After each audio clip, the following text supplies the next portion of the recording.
AM 1480 WLEA. This week, the news was dominated by tragic accidents, both motorcycle and car accidents in the region. In other local news, Hornell's Hospital, St. James, found out they're getting funding from the state health department, starting out with $1.2 million.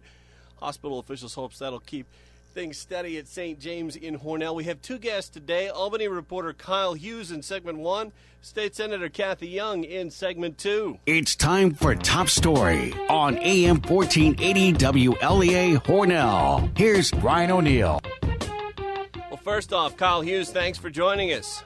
Great. Thanks for asking me, Brian. Kyle, on Common Core, we see a major divide between the State Education Commissioner John King and the state's teacher union, NYSUT. Wondering if you could bring us up to speed on that one? Well, the state is forging ahead with Common Core standards, and it did get a vote of support, I believe, this week from SUNY Chancellor Nancy Zimpher. But the teachers union is obviously has some serious problems with it, and they have had for months now, and they are very concerned that the standards are going to be used to judge the performance of teachers in their annual performance reviews when they have not really been prepared to teach these new standards, and the kids themselves have not been prepared to be competent at this point in these new standards. So it's an ongoing issue, and it's one that the teachers are not going to give up on. You mentioned the state SUNY College Chancellor coming out in favor of Common Core and trying to get other educators behind it, too. Do you think this will have any effect in the state holding on to Common Core being kept as a curriculum? I think that it's pretty clear the state is going to stick with Common Core. If something did happen, such as Rob Astorino beats Cuomo, which right now the polls are showing that that's a long shot, but if Astorino does get in, he is against the Common Core, so there would probably be a lot of pressure to do something about it and maybe adopt a different set of standards for New York. But for now, and for the foreseeable future, I would say New York is going to stick with Common Core because, again, there's a lot of federal aid tied to the program. And I think that the policymakers at the Education Department, the Board of Regents, and again SUNY, Chancellor Zimpher, both think it's a valuable program. It really seems this issue should be solved quickly, reason being the State Education Department and the Teachers Union, while they're working it out, Common Core's in the classrooms. And if it was not ready for prime time, as some say, the students' academic lives will be affected, at least the current generation, for years to come. Governor Andrew Cuomo talked about this sort of thing on Susan Arbetter's Capitol Press Room show on National Public Radio. He mentioned there was a provision in this year's state budget that makes it so students have to take the Common Core test, but it won't be counted. That said, the testing on Common Core will not count for students because we found flaws with the way the Common Core was being implemented. Sure. Well, if you believe there are flaws in the test score for the student, shouldn't you take that into consideration when you do the teacher evaluations? I think the answer is yes. But how you do it then becomes the question. There's been a proposal by the Assembly, moratorium for 2 years on teacher evaluations. No. Yeah, Cuomo definitely saying he does not want to give up on the majority of the evaluations. See, not all of our evaluation, it's consistent. Not all of our evaluation is linked to Common Core. Only 20%. a portion. Yeah, that's right. Only 20% of the evaluation is linked to Common Core, and that may vary from school to school. So my point is, if we're talking about 20%, why do we have to throw out the other 80? And why do we have to abort an entire evaluation system? Can't we come up with a way?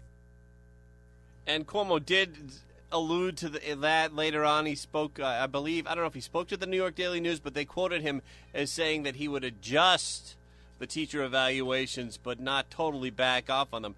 Any sense, Kyle Hughes, from being in Albany, any sense from the NYSUT officials how they're going to react to that statement from Cuomo? Well, they're going to continue to push back as hard as they can, I think. We'll look at what happened with the union. We saw the union president get voted out of office, and there's a new union president now as a result of, in part, of the dissatisfaction in the ranks because of Common Core. So the union's not going to give up on this. They're going to push back very hard. Now, on the other side, you have people like SUNY Chancellor Zimpher, who did announce this week that she has helped form a new group called Higher Ed for Higher Standards. This is a pro-Common Core group. And she pointed out when she made this announcement that nationally about 50% of students entering two-year colleges and 20% entering four-year colleges have to have remedial coursework when they get in as freshmen because they are unprepared for college.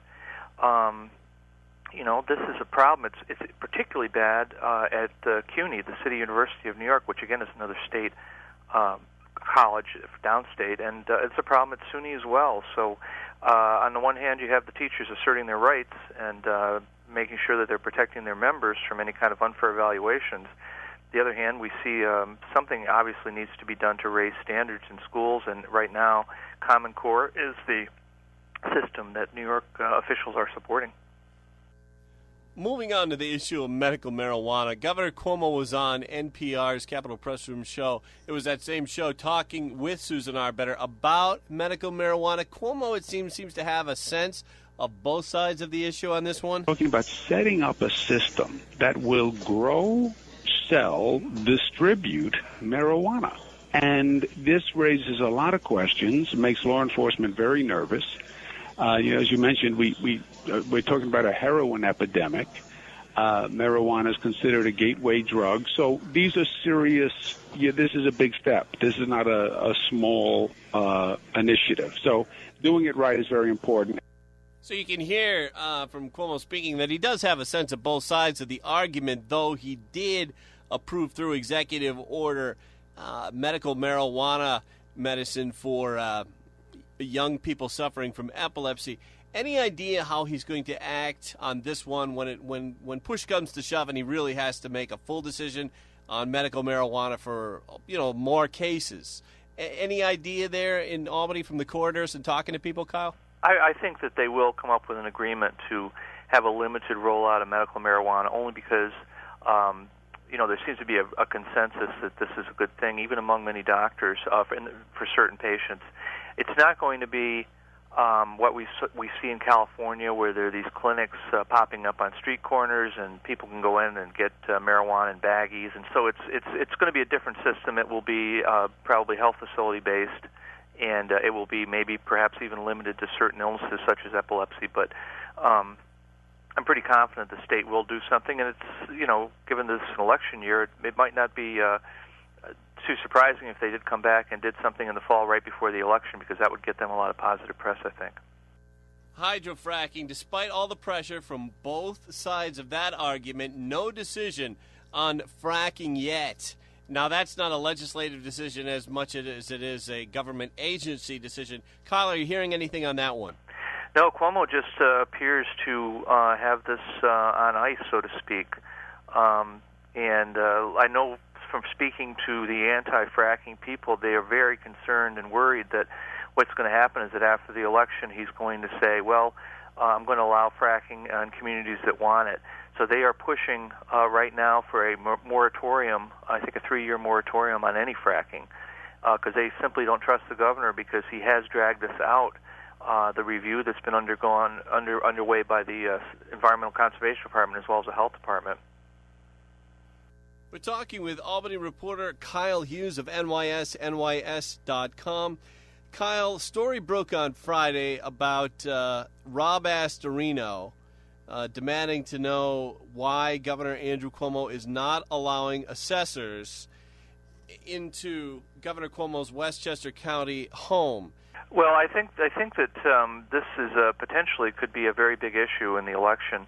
Taxes are very high in New York, property taxes, everyone who lives here knows, and it's particularly high down in Westchester.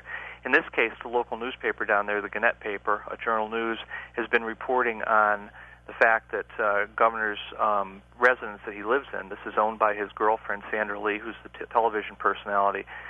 She had some renovations done on it after she bought it. She never got building permits. Now, the building permits would have triggered a reassessment, and she would have had to pay more taxes. And Astorino and the Republicans are saying that essentially they were shirking paying their taxes. They were trying to evade paying property taxes. Now, the governor doesn't own the house, but his staff does say that he pays a portion of the taxes on it every year. And this obviously has caught his attention. His chief of staff, Larry Schwartz, actually contacted local officials down in this town to find out what was going on. he was down. The governor was down there this week. Was asked about this issue, and sort of played dumb, I guess maybe is the right word. He said he didn't know what was going on. He didn't know the assessor had been barred entry to the house. The assessor was able to look at the outside of the house and raise the assessment on the house, but has so far not been allowed inside the house. They're going to keep hammering Cuomo on this issue, and the local paper shows every sign of continuing to write about this as they uncover more information. Okay. Albany reporter Kyle Hughes. They're down to the wire on the legislative session. It's going to be ending any time now. Any big surprises that we can expect? No, not really, because there seems to be no movement to come to any agreements on any of these issues. Part of that is because on May 31st, the governor released this video at the Working Families Party convention in Albany, where he put a big target on the backs of the Senate Republicans, saying he was going to work to defeat them and try to get the regular Democrats in control of the Senate again, as opposed to this majority coalition that shares power between Republicans and a few breakaway Democrats.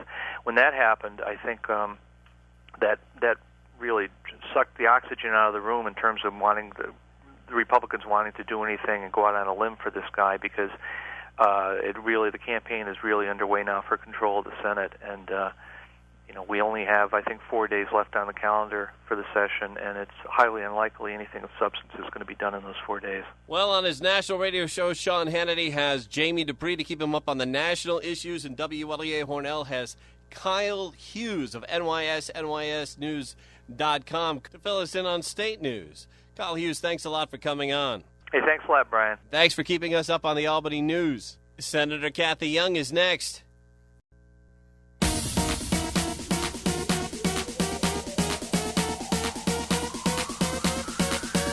Back on Top Story, I'm Brian O'Neill, now joined by State Senator Cathy Young. Senator, thanks for calling in. Well, thank you. How are you doing?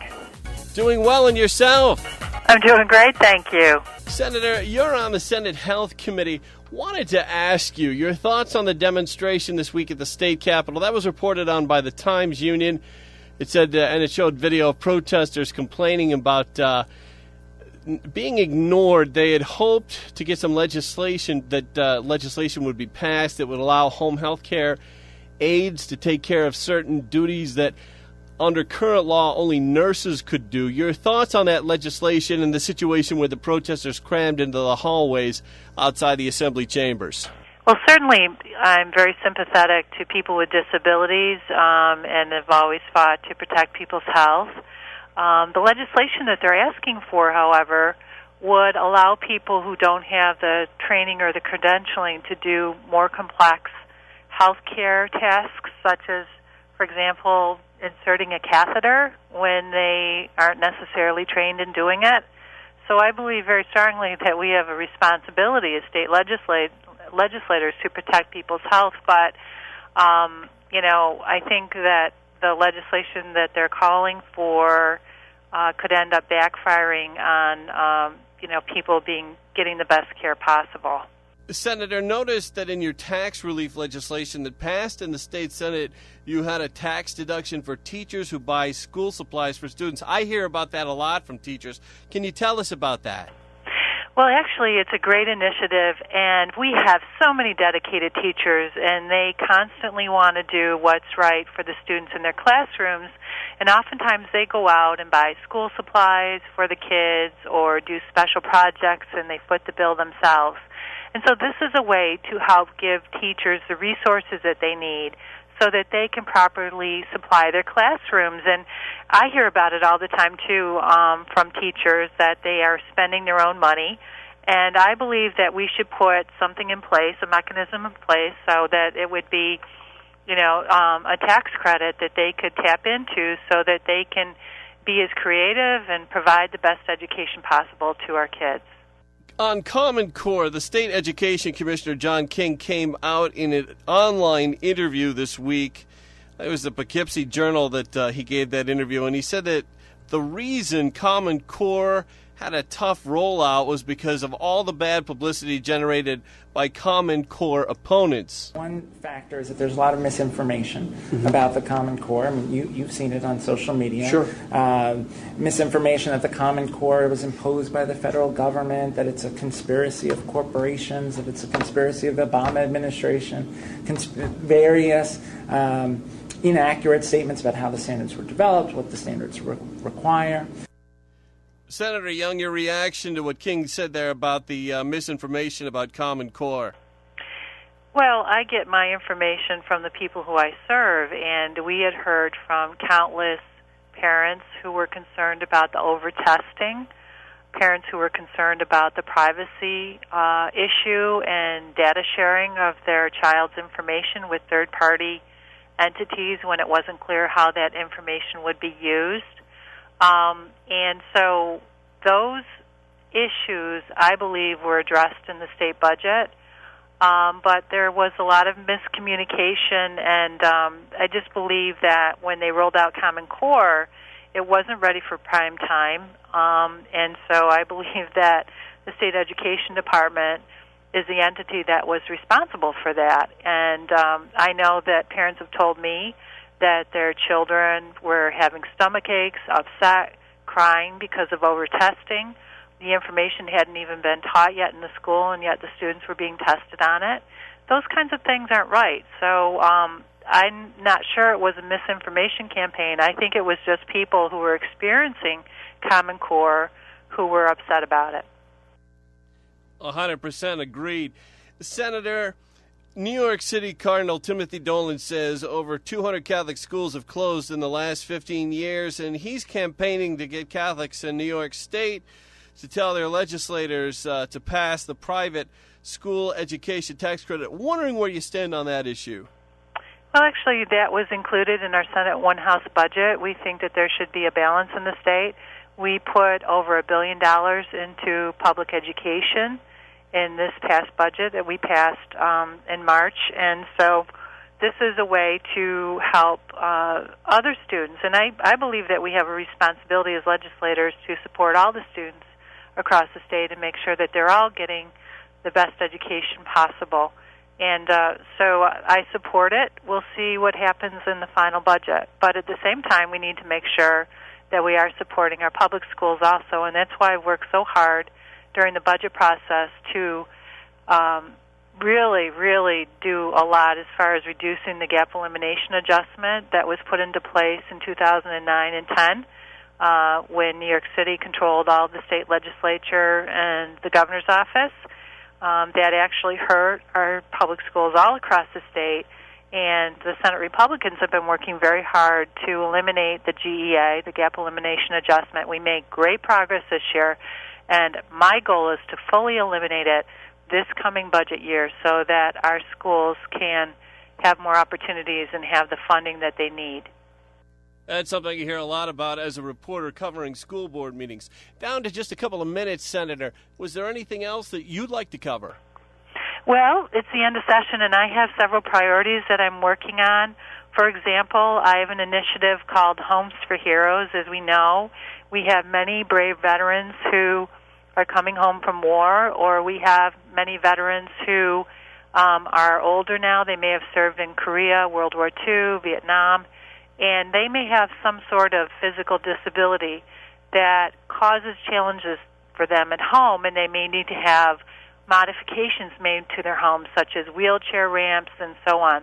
And you see, especially now, our soldiers coming home may have been in some kind of conflict where an IED went off. They're missing arms or missing legs. Some have traumatic brain injury.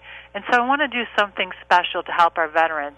The Homes for Heroes program would provide resources so that if a veteran needed some kind of physical modification to their home, they would have the resources to do it. And I believe very strongly that we need to thank our veterans every single day.